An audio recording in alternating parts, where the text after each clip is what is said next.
Hello friends, thank you so much for clicking on today's video. My name is Annalise and this is my channel where we get planty with it. I am in a great mood today. I have no idea why, because it's like super gloomy outside and literally nothing is going on that's special today. I've kind of just been bumming around all day, so I was like, let me do something productive and film a video. So today I'm going to be talking about how I care for all of the SCINDAPSUS in my collection. I have 5 of them right now, which I know is not like a massive SCINDAPSUS collection. It's not a collection video or anything like that. But I just wanted to talk about all the different aspects of care, from lighting to humidity to propagation, etc. And hopefully help you guys out if you're struggling with your SCINDAPSUS. So if that sounds like something that you would enjoy or want to learn more about, then definitely keep on watching.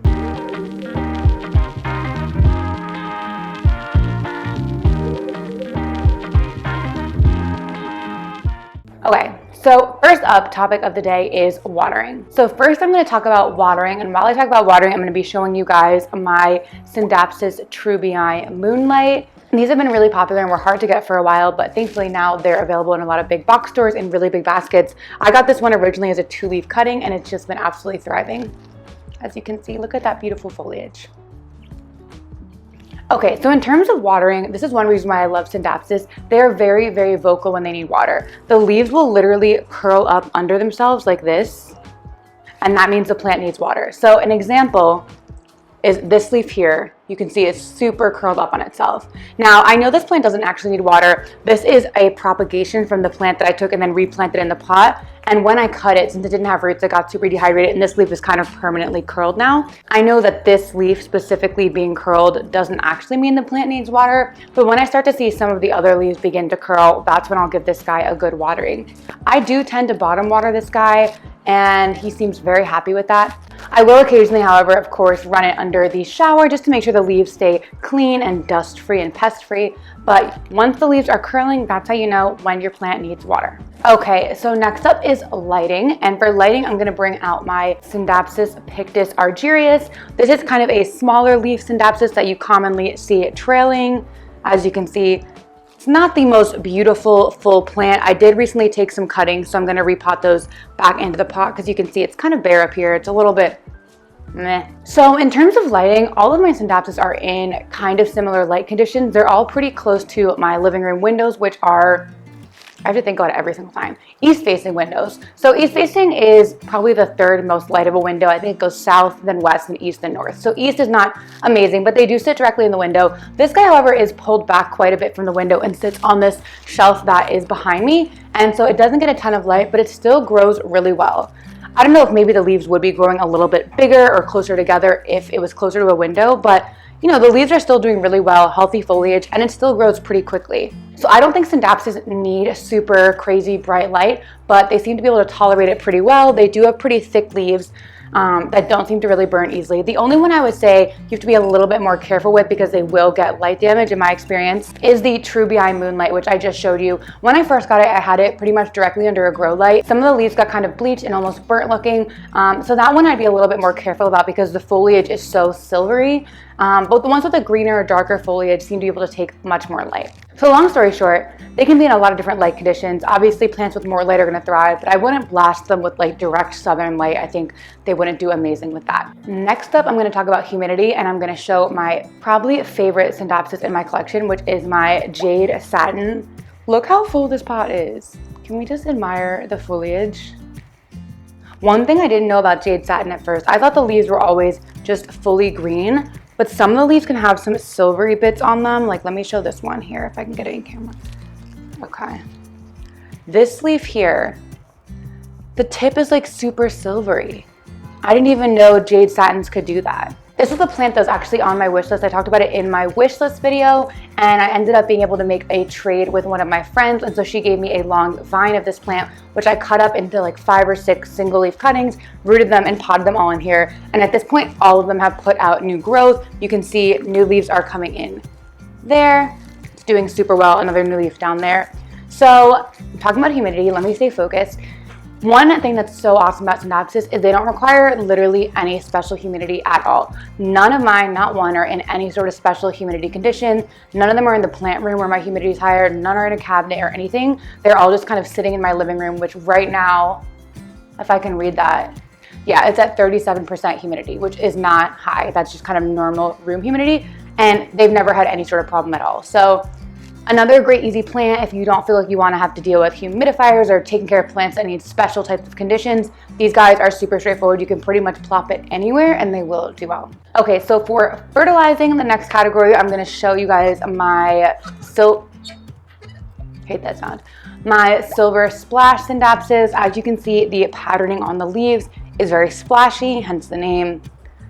It does obviously look pretty similar to the ARGYRAEUS, but the silvery pattern on the leaves is a little bit different. And so this is my only Scindapsus right now that I have growing up a pole. I wanted to see if I could get the leaves to kind of get bigger, and I'm loving how it's looking so far. It's doing pretty well. Some of it's starting to root into the pole a little bit. But in this section I'm talking about, fertilization. So all of my Scindapsus as of now are in soil, which is a little bit weird for me thinking about it now because like 2/3 of my collection is in leca. But for some reason, all of my Scindapsus are in soil. I think because they're just so easy to care for that it's kind of like, why not put them in soil? And so for fertilizing, like all my soil plants, I use Liquidirt. So about every other watering or so, I will saturate them using Liquidirt, which is a common plant fertilizer that a lot of people within the plant community use and talk about, and it really is great. I know a lot of people talk about when do you stop fertilizing, in the winter, in the fall, etc.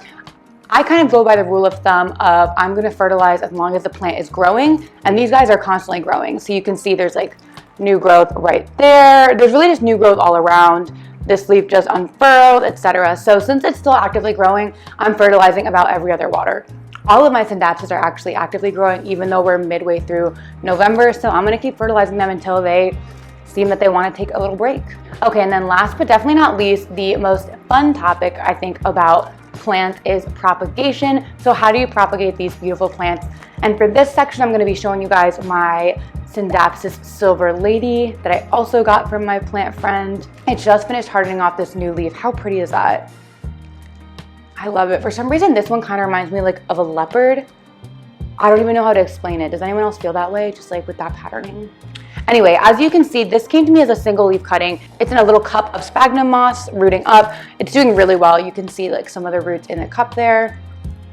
There's roots on the bottom as well. So these guys are super easy to propagate. Basically, like any philodendron, any pothos, you're going to look for a node. I actually have a cup of propagation, so I will be right back and go grab those and then show you guys. Okay, so I found them. I actually have a cup of cuttings that I took. I talked about these earlier. These are from the trailing Scindapsus I have, and I'm hoping to put these cuttings back in the pot to make it a little bit fuller. But basically the way propagating these guys work, let me pull one cutting out. Oh good, they're rooting up beautifully. So you're gonna cut, when you cut the plant, you wanna make sure you have a node. Basically this little line that's gonna be on the stem below a leaf. Sometimes there will be a little nub, like the start of a root. So you wanna make sure you have one of those when you take the cutting. And then I usually stick them in water, sphagnum moss. In this case, I tried perlite just for fun. I don't know what I was, just felt like doing it. And it's already rooting up so well. So this one actually has quite a few roots. If I really wanted to, I could probably pop these guys up into the main pot today, but not feeling that today. Maybe I'll do that in my next plant chores video. But yeah, that's what the propagation system looks like. It's so easy to propagate and they really do root up fast. I think I took these cuttings probably about 2, maybe 3 weeks ago, and I've only had to add water to this container one time. I'm just letting them be, and they're doing really great, and they're growing still, so pretty cool. So that is about it for Scindapsus care. Just to sum everything up, I think they are such a great houseplant. First, a lot of the varieties are actually really easy to find and really accessible, which is super awesome. 2, they have a lot of different types of Scindapsus, so if you want more of the full silvery foliage or more of the green foliage, you can have both of those. 3, they are super straightforward. They tell you when they need water, they tell you what they need, and they can live in pretty much any condition. You could pop them anywhere in your house and they're gonna look good. So hopefully you guys love Scindapsus as much as I do. I'm definitely getting more into them now. I wasn't on the Scindapsus train when I first started collecting plants, or even really 6 months ago. I think in the past few months, I've really started to get the Scindapsus bug, especially after getting my Jade Satin and just seeing how amazing it's doing. So hopefully I will be able to add to my collection soon. My friend, if you saw my import video, she got a, what's it called? Silver Hero? One of the super, super silvery ones. And I think that's the next one that's on my list. So definitely gonna keep that in mind. I am on a plant ban right now, so I cannot buy any plants. But maybe in the spring, I'll be able to add a little bit to the collection. Anyway, what is your favorite type of Scindapsus? Definitely comment down below, and if you have any tips or tricks that you use to care for yours, then let us know. Anyway, I will see you guys in the next video. Thank you so much for watching, and like and subscribe if you enjoyed it. Bye!